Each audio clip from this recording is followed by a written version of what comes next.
నమస్కారం ఘంటారావానికి స్వాగతం. ముందుగా ప్రధాన అంశాలు. రాజ్యాంగ ప్రవేశిక అంశంపై సుప్రీంకోర్టు కీలక తీర్పు. లౌకిక సామ్యవాద పదాలు తొలగించాల్సిన అవసరం లేదని స్పష్టీకరణ.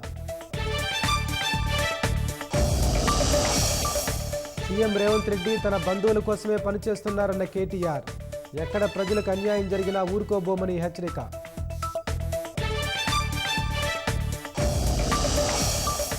వికారాబాద్ జిల్లాలో రాష్ట్ర ఎస్సీ కమిషన్ బృందం పర్యటన. లగచర్ల ఘటనపై మహిళలను అడిగి తెలుసుకున్న కమిషన్.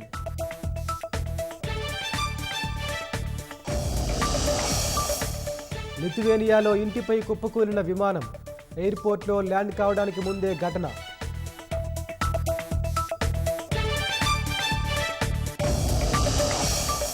బ్రిటన్లో వర్షాల దాటికి పోటెత్తిన వరద. జలదిగ్బంధంలో ఇళ్లు, దుకాణాలు.